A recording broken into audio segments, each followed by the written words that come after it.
Welcome to my channel. ఈ రోజు అయితే మనము వేమన గారు జీవ సమాధి పొందినటువంటి ప్లేస్ కి అయితే వెళ్ళి అక్కడైతే మనం చూద్దాం. అయితే so let's start our journey. చాలా ఎండగా ఉంది, సో మనం అయితే వెళ్ళిపోదాం. నేనైతే బస్సులో వెళ్ళడం లేదు, ట్రైన్లో అయితే వెళ్తున్నాను మదనపల్లి నుంచి. Let's start our journey. So నాకైతే ట్రైన్ అయితే వచ్చేసింది. సో నేనైతే మదనపల్లి నుంచి కదిరికి అయితే పోతున్నాను. వేమన గారి సమాధి వచ్చేసి ఆంధ్రప్రదేశ్ లోని చిత్తూరు డిస్టిక్ లో కదిరికి అతి సమీపంలో అయితే ఉంటది అనమాట. మీరు కదిరి నుంచి రాయచోటికి వెళ్లే మార్గంలో కటారుపల్లి అనే గ్రామంలో అయితే వేమన సమాధి ఉంటుంది. ఇప్పుడు నేను అక్కడికి వెళ్తున్నాను. నాకైతే ట్రైన్ ఫెసిలిటీ ఉంది కాబట్టి వెళ్తున్నాను. అక్కడికి వెళ్లే ముందు జీవ సమాధి చూసే ముందు వేమన గారి యొక్క చరిత్ర అయితే మనం జస్ట్ సింపుల్ గా అయితే తెలుసుకుందాము. ఏంటంటే వేమన గారి యొక్క మూల పురుషుడు ఏంటంటే ఫస్ట్ ఎవరంటే అలియారెడ్డి అనమాట. సో అలియారెడ్డి వచ్చేసి హనుమకొండ అనే ఊర్లో అయితే ఉండేవాడు అనమాట. సో అప్పుడు వీళ్ళ వంశస్థుల్లో అందరికీ కూడా వేమన వేమన అనే పదం ట్యాగ్ లైన్ గా వచ్చేస్తుంది. అంటే ఇప్పుడు ఉన్న వంశస్థులు కూడా వేమన అనే పదం ఉంటుంది అనమాట. ఎందుకు అంటే దీనికి సంబంధించి కూడా ఒక చిన్న కథ అయితే ఉంది. ఏంటంటే అనంతపూర్, కడప, కర్నూలు ఈ ప్రాంతాల్లో కనకాపురం అనే ఊరైతే ఉండేది అనమాట 1300 సంవత్సరంలో. అక్కడ కనకాపురం అనే ఊరిలో కోమటి వేమన్న అనే అతను వచ్చేసి అతనికి బంగారం మీద చాలా ఆసక్తి ఉండడం, తర్వాత అతను శ్రీశైలం అడవులకు వెళ్ళడం, అడవుల్లో ఉత్తర దిక్కుకి వెళ్లి పరుసవేది అనే ద్రవాన్ని సేకరించడం. ఆ పరుసవేది ద్రవం ఏంది అంటే మామూలుగా మనం ఆ ద్రవంలోకి మనము ఏదన్నా ఇనుప కడ్డీలు పెడితే అంటే ఇనుప వస్తువులు ఏమి పెట్టినా కూడా బంగారంగా మారిపోతుంది అనమాట. సో అలాంటి ద్రవం అనమాట అది. సో అలాంటి ద్రవాన్ని అతను సేకరించడం, ఆ సేకరించిన ద్రవాన్ని తీసుకొని కుండల్లో తీసుకొని తర్వాత రిటర్న్ జర్నీలో ఉన్నప్పుడు హనుమకొండ అనే ప్లేస్ కి రావడం. హనుమకొండ అనే ప్లేస్ లో వచ్చేసరికి అక్కడ నైట్ అయిపోతుంది అనమాట. నైట్ అయిపోయేసరికి అక్కడ అలియారెడ్డి వల్ల హౌస్ లో అయితే ఉంటాడనమాట. సో అక్కడ ఆ కుండలను వచ్చేసి పశువుల పాకలో పెట్టేసి ఊర్లోకి వెళ్ళి భోంచేసుకుని వస్తానని చెప్పేసి వెళ్తాడు. సో అలా వెళ్ళినప్పుడు ఆ పశువుల పాకలోకి వెళ్ళినటువంటి అలియారెడ్డి ఏం గమనిస్తాడంటే ఆ కుండల పక్కనే ఉన్నటువంటి నాగలి బంగారు వర్ణంలో మారిపోయింటది.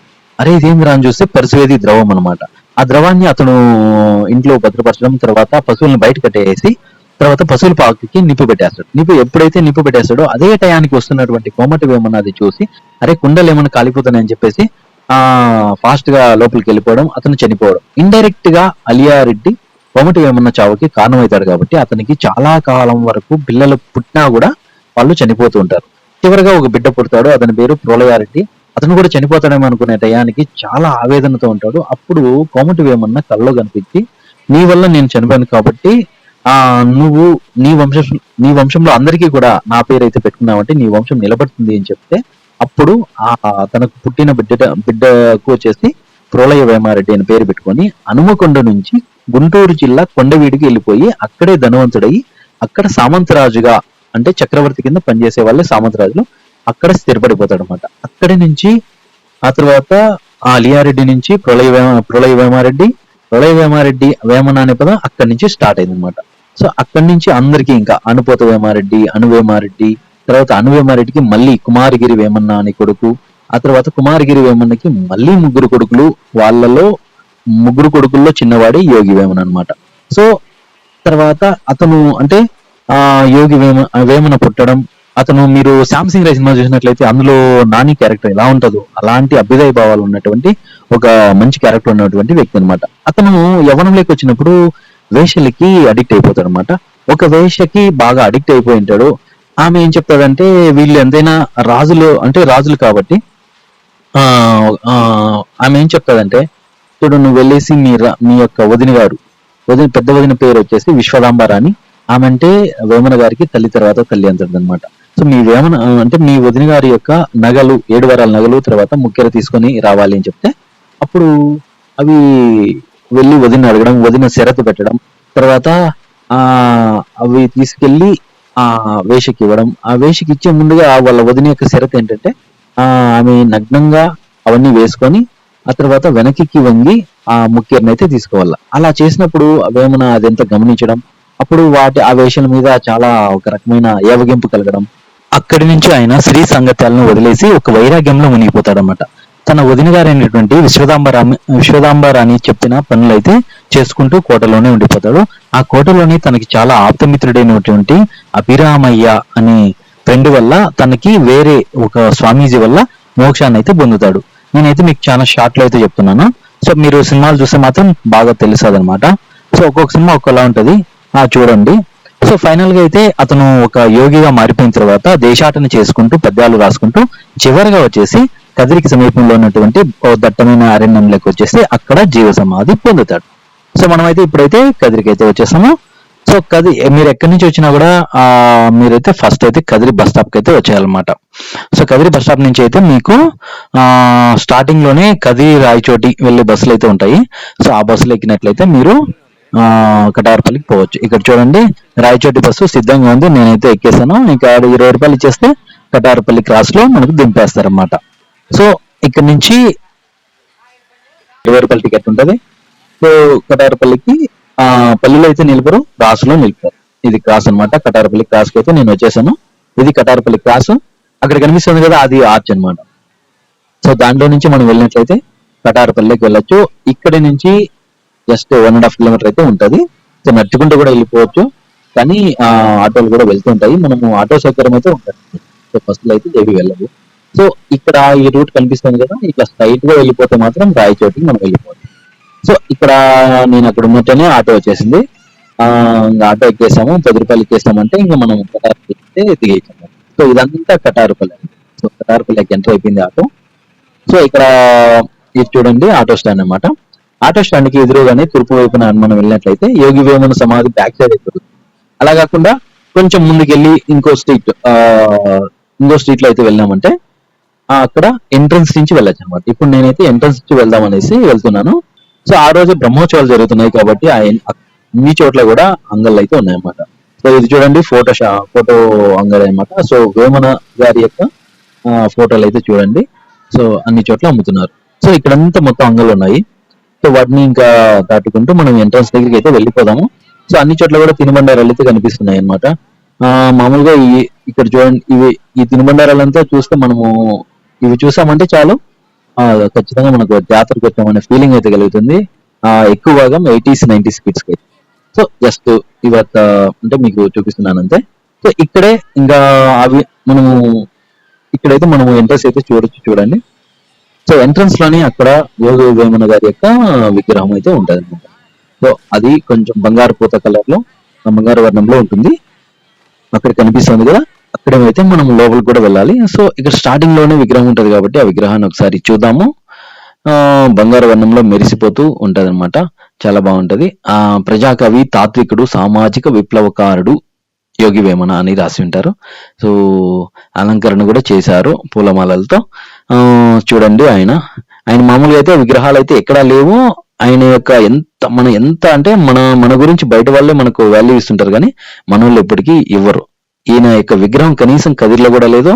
ఒక హైదరాబాద్ లో ట్యాంక్ బండ్ దగ్గర అక్కడ విగ్రహాలు ఉంటాయి కదా, అక్కడ మాత్రం ఉంది. ఇక్కడ పక్కన వచ్చేసి పెద్ద రాగి చెట్టు అయితే ఉంది. దీనికి కూడా పూజలు అయితే చేస్తుంటారు. ఇక్కడ వేమన వంశస్థుల్లో ఇప్పటి తరం వాళ్ళు అయితే అక్కడ ఈ ఊరి గురించి జస్ట్ ఆయన రాసినట్టుగా, అంటే ఆయన ఎలా రాస్తాడో ఆయన పద్యాలన్నీ కూడా ఆట వెలిదిలో ఉంటాయి అనమాట.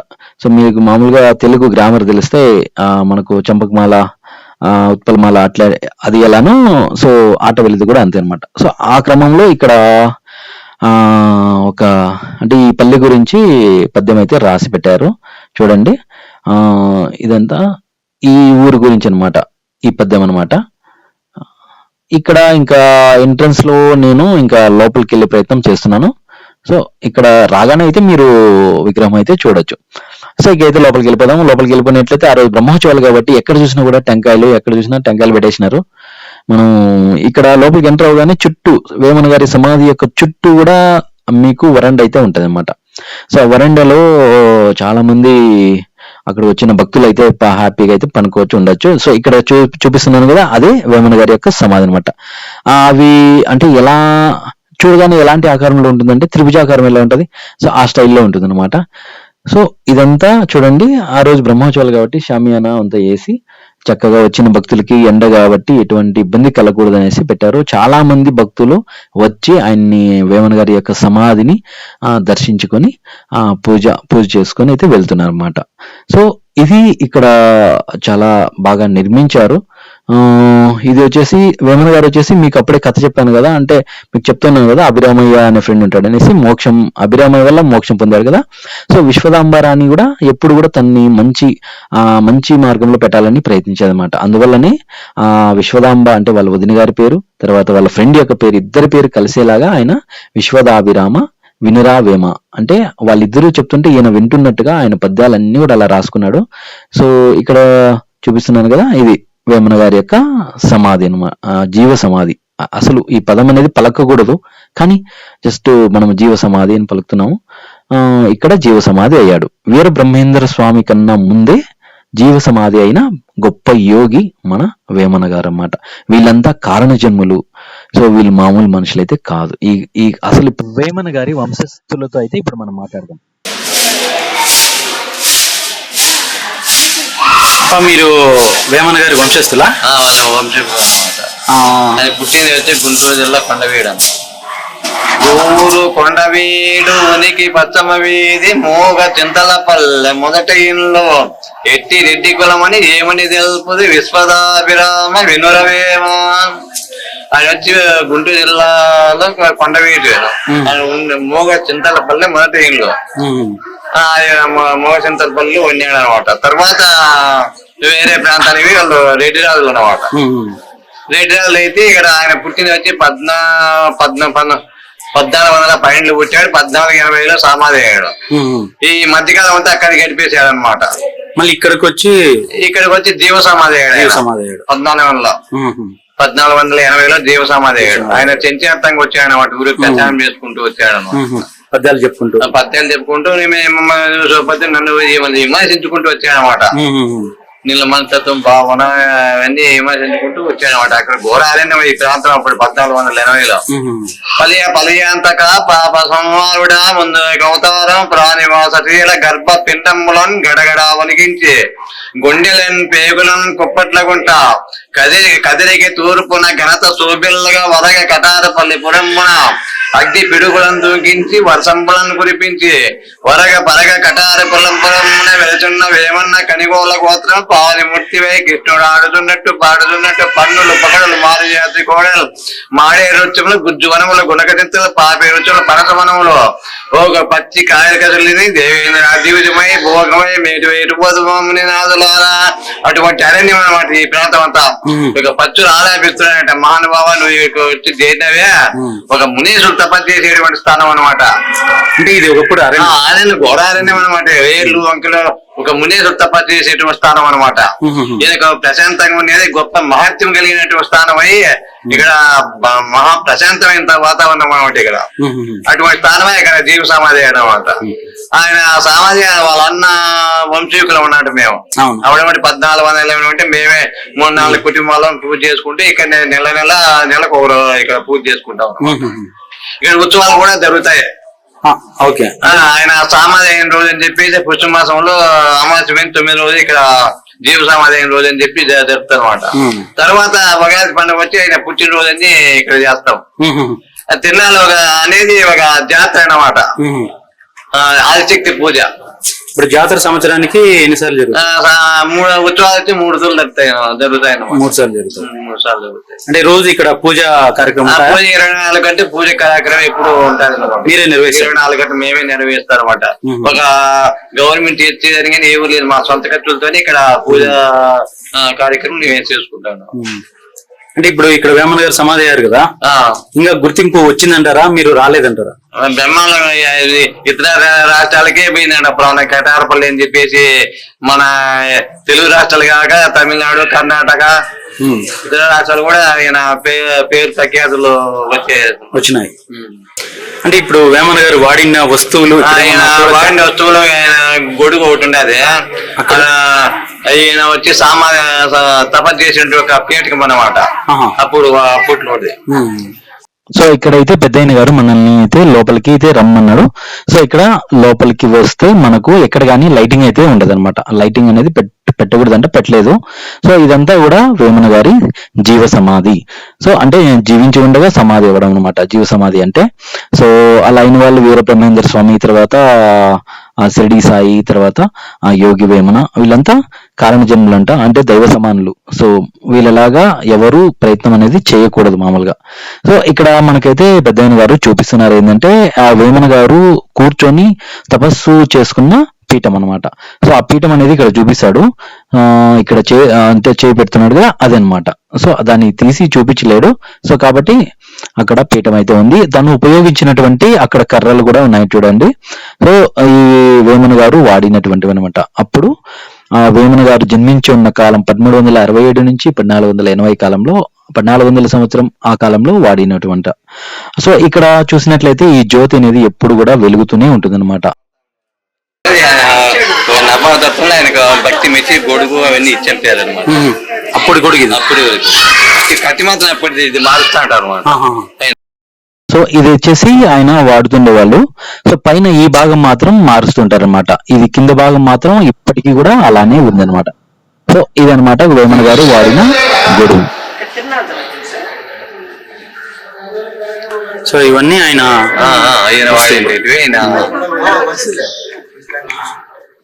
ఆత్మశుద్ధి లేని ఆచారమని వేళ, బాన్మ శుద్ధి లేని పాకమేళ, చిత్తశుద్ధి లేని శివ పూజ లేదయా విశ్వదాభిరామ వినురవేమ.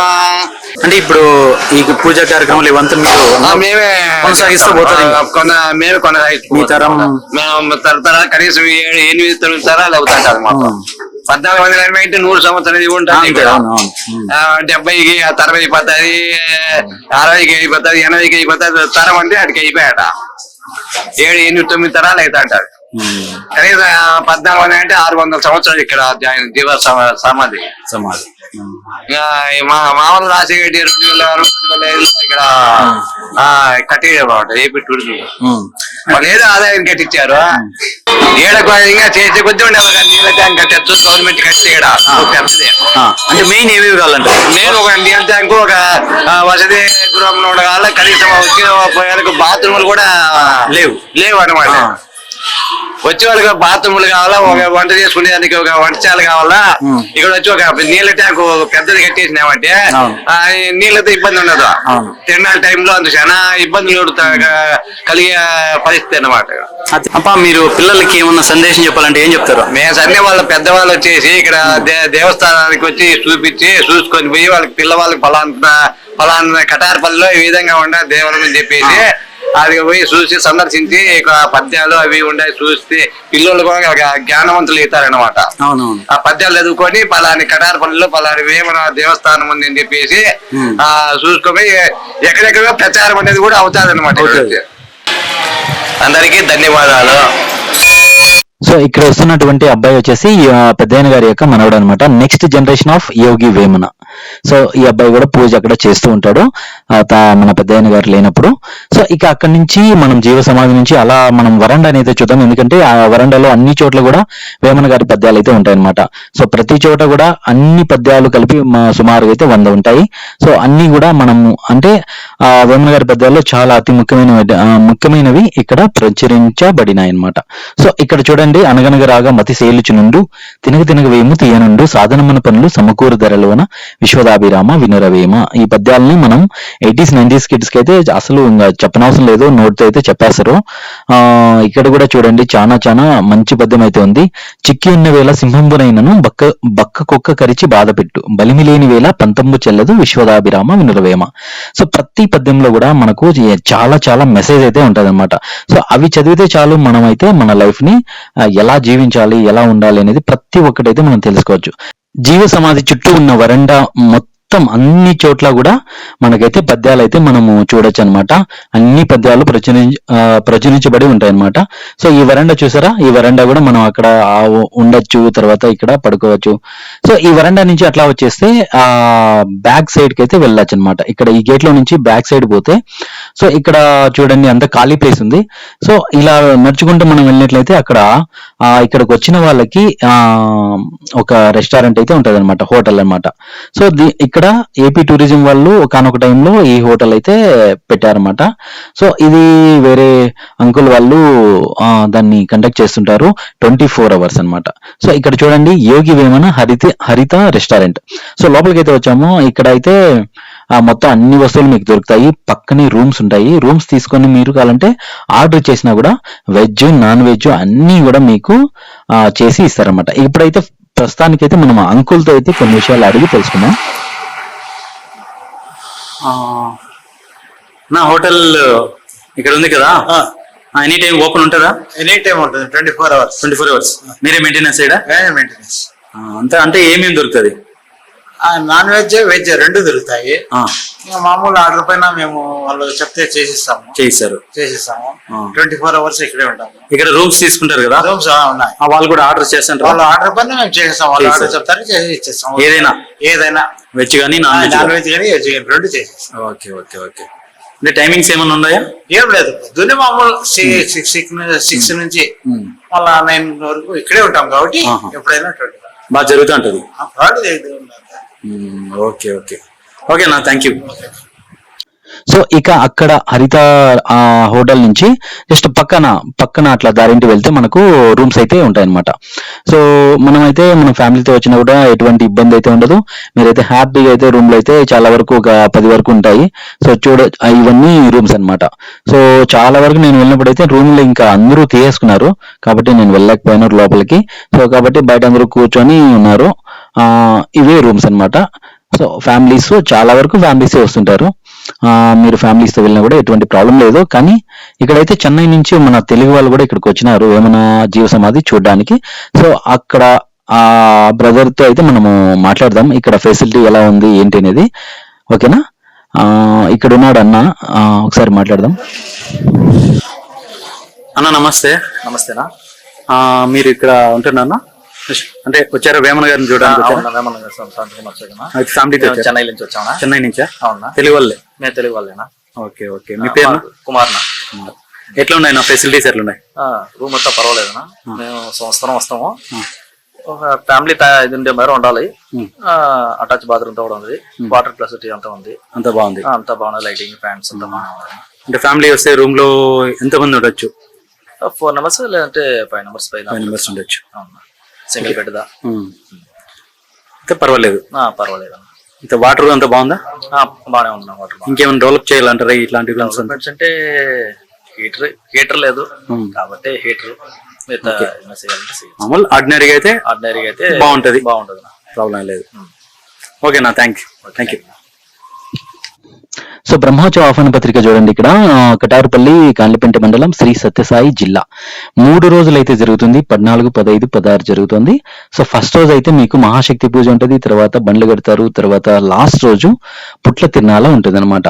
ఇక్కడైతే అంగళ్ళు మీరు ఉచితంగా పెట్టుకోవచ్చు ఎవరైనా పెట్టుకునే వాళ్ళు. సో ఇదన్నమాట బ్రహ్మోత్సవం గురించి. ఇక హరిత రెస్టారెంట్ ఉంది కదా ఇంతకుముందు చూపించింది, అక్కడి నుంచి ఆ దారింటి అలా వెళ్తే మీరు ఆటో స్టాండ్ దగ్గరికి అయితే వెళ్ళిపోవచ్చు. అది ఎగ్జిట్ అనమాట. సో లేదు ఎంట్రన్స్ ఇప్పుడు ఫస్ట్ లో ఎంట్రన్స్ ఉంది కదా అక్కడి నుంచి కూడా మీరు వెళ్ళొచ్చు అనమాట. సో ఎటువంటి ప్రాబ్లం అయితే ఉండదు. సో ఇది యోగి వేమన గారి యొక్క జీవ సమాధి యొక్క విశేషాలు. సో మీరు మీ పిల్లలతో అయితే రండి, ఇక్కడికి వచ్చి ఆ సమాధి చూపించండి, తర్వాత ఆ జీవ సమాధిని చూపించి అక్కడ పత్యాలు కూడా చూపించవచ్చు. చాలా చాలా బాగుంటుంది. సో వేమన గారికి ఇంకా గుర్తింపు రావాలని కోరుకుందాం. Thank you so much.